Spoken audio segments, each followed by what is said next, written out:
Andrew Tate, he's on this thing where I look at him like he's more so a man that is trying to help men and women see what they are, who they are, and how to operate in their masculinity and their femininity.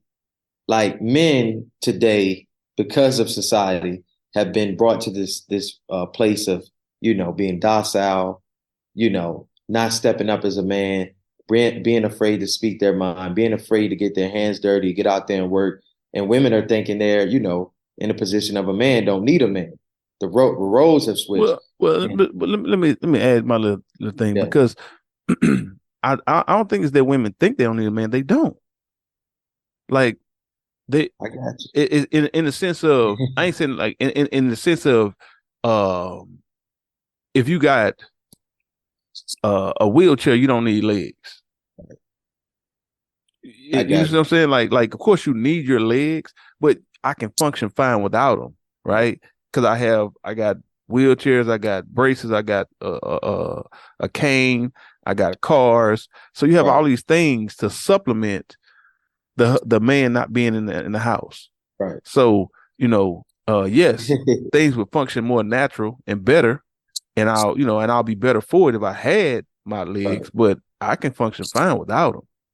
And But that's see, essentially what they've done. They put they put the family in in a a wheelchair. in a state, yeah, where they can function fine without a man. I was explaining to my son the other day about drugs and how what I learned about drugs is that drugs, they don't really introduce anything new to the body. What they do is cause the brain to release Release. Yep. chemicals that's already in the body in Right. unnatural levels.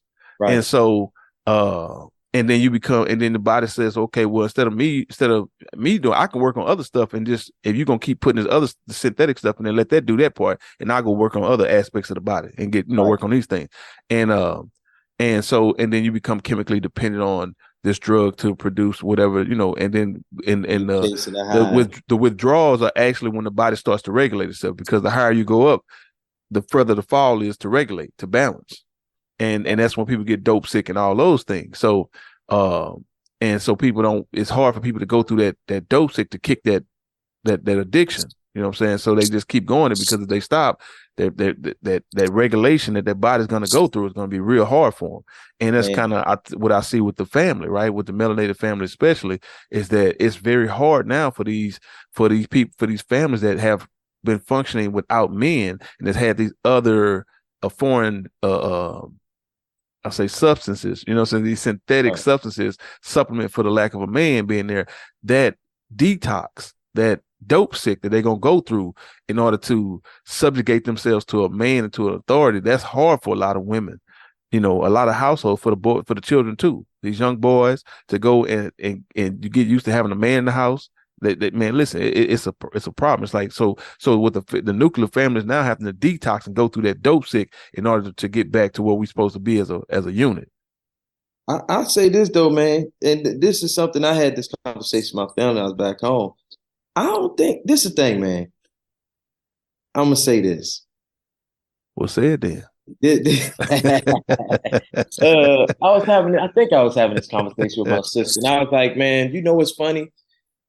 Women say they don't need a man, but you need some man, because your corporation is owned by a man. If a man didn't come up with the idea to start this corporation, that position that you're in wouldn't exist.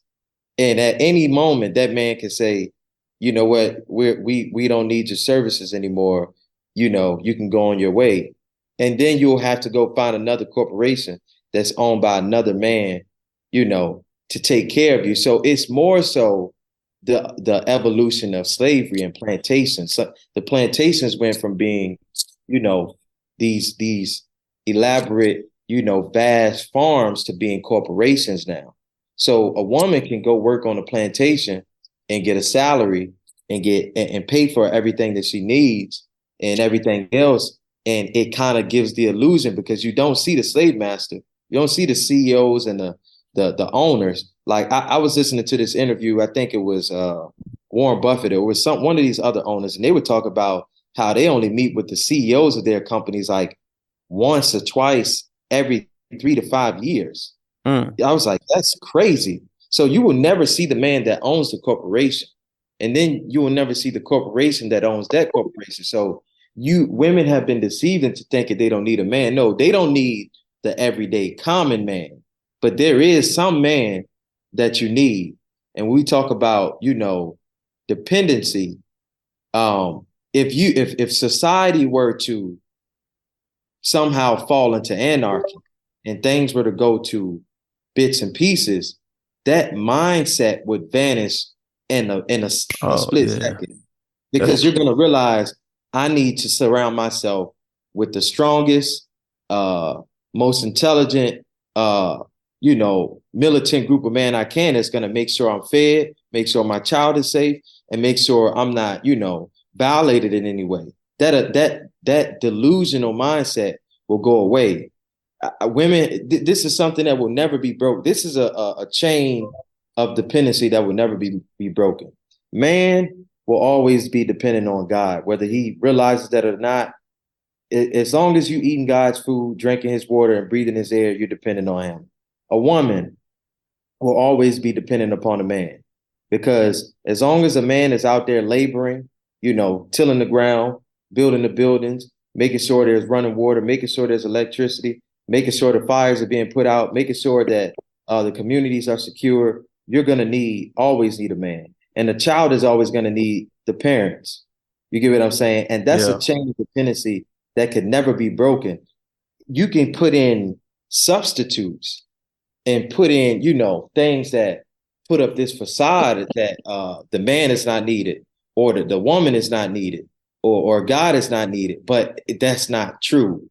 That's all this paper thin, house of cards, I would say, that is standing in the place of the reality. And the reality, I think that, like I said, if things were to go to bits and pieces and society somehow crumbles, or there's a pause in, the way things are in terms of food getting in the communities and electricity being available, and Wi-Fi and running water, then you will get to see those things. You'll get to see that chain of dependency again. You know what I'm saying? Because man and woman will be down on their knees praying to God for direction. And then the woman is going to be looking to the man for a solution. What did God say? Or what did God give you for you to do? You get what I'm saying? So that's how I look at it, man. And these corporations have kind of spoiled our women. And that goes back to what I was saying earlier as to why I feel we're finished. Because that withdrawal phase that you're talking about, we definitely got to go through it. And I don't think people are going to want to elect to go through it. It's going to have to be forced.